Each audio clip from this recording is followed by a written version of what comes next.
Kita akan membahas tentang proyek strategis nasional, solusi atau beban jangka panjang sih sebenarnya.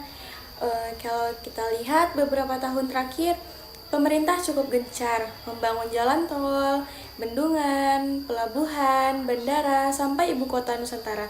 Tujuannya tentu terdengar sangat bagus ya, yaitu untuk mempercepat pertumbuhan ekonomi, membuka lapangan kerja, dan menarik investasi.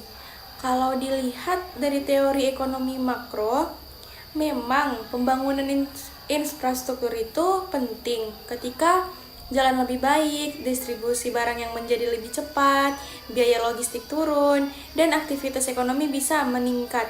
Jadi, secara konsep, kebijakan ini memang masuk akal. Tapi pertanyaannya, apakah semua proyek tersebut benar memberikan manfaat yang sebanding dengan biaya yang dikeluarkan? Nah, disinilah mulai muncul berbagai pandangan. Ada yang menilai proyek-proyek ini akan menjadi investasi jangka panjang karena manfaatnya baru terasa beberapa tahun ke depan. Namun, ada juga yang mengkritik karena sebagian proyek itu membutuhkan anggaran yang sangat besar.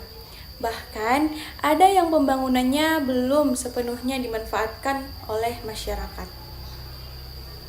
Nah, kalau menurut saya yang perlu dikritis itu bukan pembangunan, melainkan bagaimana pemerintah mematukan prioritasnya. Jangan sampai proyek dibandingkan karena terlihat megah, tetapi manfaat ekonominya tidak maksimal, sebab setiap rupiah uang negara yang digunakan seharusnya benar-benar memberikan dampak bagi kesejahteraan masyarakat.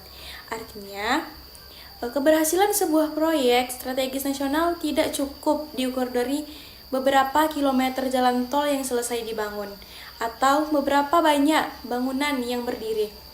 Yang lebih penting adalah apakah proyek tersebut mampu meningkatkan pendapatan masyarakat, menciptakan lapangan kerja yang berkelanjutan, dan memperkuat daya saing ekonomi di Indonesia. Jadi kalau menurut saya, proyek strategi nasional bisa menjadi solusi, tetapi juga bisa menjadi beban. Semua bergantung pada perencanaan, pelaksanaan, dan pengawasannya. Mungkin kalau tepat sasaran, manfaatnya dirasakan hingga puluhan tahun. Tetapi, kalau sudah salah perencanaan, justru akan menjadi beban anggaran bagi generasi berikutnya. Nah, itu dia pendapat kalau dari saya. Kalau menurut kalian, apakah proyek strategis nasional ini lebih banyak memberikan manfaat atau justru masih menyisakan banyak masalah?